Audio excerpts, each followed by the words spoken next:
4 साल हो गईले अइले गवनवा। 4 साल हो गईले अइले गवनवा। अब हिन्ना भइल सखी गोदी में ललनवा। सजा सखी हमके उ देला भतार मजा, सौतीन से लेला भतार मजा, सौतीन से लेला भतार मजा, सौतीन से लेला भतार मजा, सौतीन से लेला। 4 साल हो गईले अइले गवनवा। अब हिन्ना भइल सखी गोदी में ललनवा। सजा सखी हमके उ देला भतार मजा, सौतीन से लेला भतार मजा, सौतीन से लेला भतार मजा, सौतीन से लेला भतार मजा, सौतीन से लेला।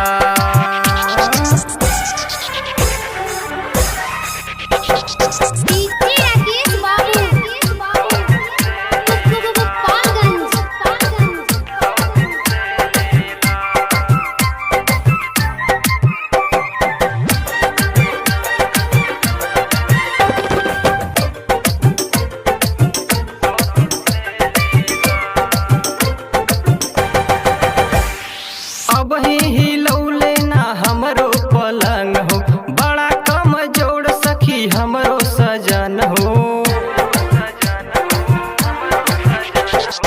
अब ही हिलौले ना हमरो पलंग हो, बड़ा कमजोर सखी हमरो सजन हो।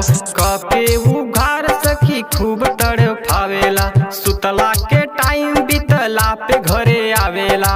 तनिको ना प्यार हमके देला भतार मजा, सौतीन से लेला भतार मजा, सौतीन से लेला भतार मजा, सौतीन से लेला भतार मजा, सौतीन से लेला।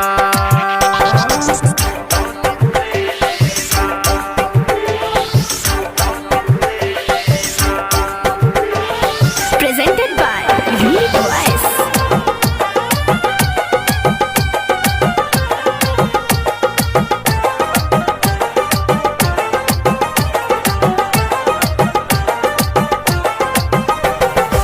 Music by Jai Guru Deva.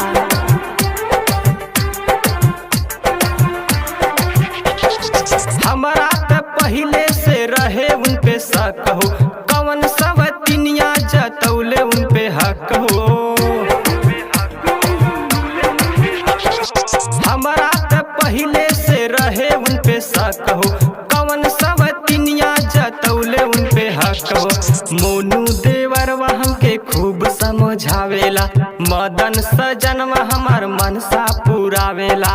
कबो न साट के सुतेला भतार मजा, सौतीन से लेला भतार मजा, सौतीन से लेला भतार मजा, सौतीन से लेला भतार मजा, सौतीन से लेला।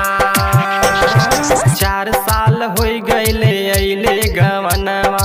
अब हिन्ना भइल सखी गोदी में ललनवा। सजा सखी हमके उ देला भतार मजा, सौतीन से